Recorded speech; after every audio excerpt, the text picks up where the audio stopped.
Hey guys, I'm John Barklow, and today I want to talk to you about preparing to build a backcountry fire.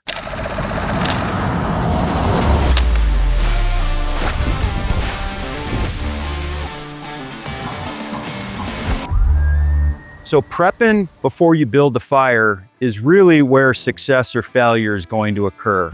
And you want to make sure that you take the time necessary to get everything done before you ever strike that match. Now, this is all condition dependent. If you're hurt and immobile, you're not going to be able to move around as much. But if you can, you want to try to first build a shelter or establish your shelter. Now that shelter could be a lean-to like I have here. It could be pitching a tarp.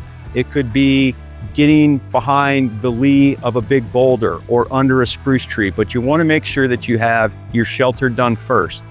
Then after you have your shelter and you've kind of decided, okay, now it's time to build that fire, you want to spend quite a bit of time collecting what's called standing deadwood. And standing deadwood is going to be trees that have fallen over but not landed on the ground. So they're hung up on other trees or bushes or rocks.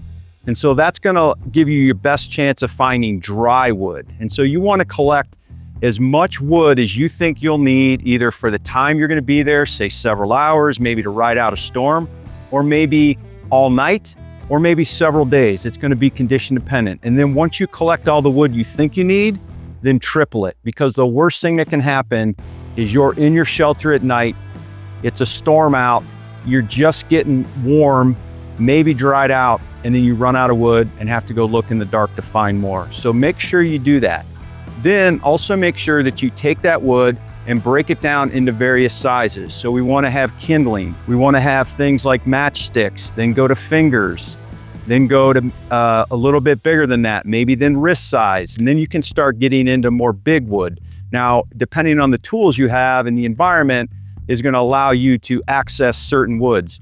Now you can use knives and hatchets to take larger pieces of wood and baton them down to the dry core. So in very wet environments, maybe the outside of that round or log that you found is wet, but you can baton down to the drier part to give you that good chance of success. So you want to make sure that you've got all your wood prepped.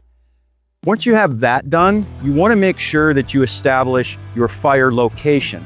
So if we're trying to heat a shelter, you want to make sure that that fire is close enough to the entry of the shelter to provide that heat, but you don't want it so close that it's going to block off any egress or ingress, right? So how to get in and out of that shelter, that's kind of a common mistake. So you want to make sure that you establish the fire's location. Then you want to make sure that you establish the fire's intent. Is it to cook? Is it to heat this shelter? Is it to just to ride out a storm? Because that's going to determine not only how much wood, but the location. So maybe we want a round fire to cook on and we just need coals. Maybe we want a 6 or 8 foot long fire to heat a lean-to with 3 or 4 people inside. And so all these things are part of that preparation process. And then if you have the opportunity, building a reflector wall is going to help the efficiency of the fire. And what a reflector wall does is simply allow some of that heat to circulate back towards you, towards the shelter, and add some efficiency to that fire. If we don't build this reflector wall, then that heat's gonna blow away, especially if we have the wind at our back.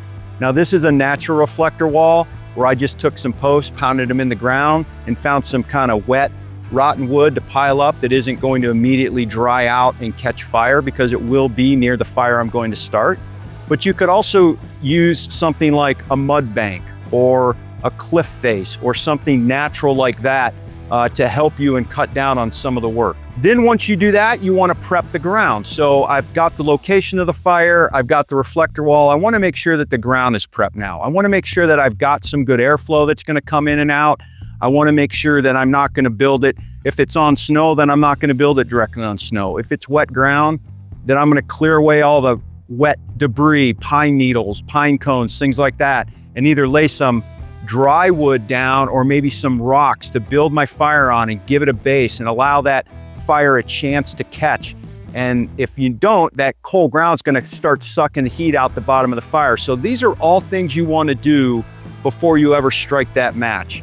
So I encourage you to go out, train, have some fun. These are all things you can do in the off season, but the best thing you can do is spend time prepping for that fire, because that time that you spend prepping for that backcountry fire is an investment in your success and potentially your survivability.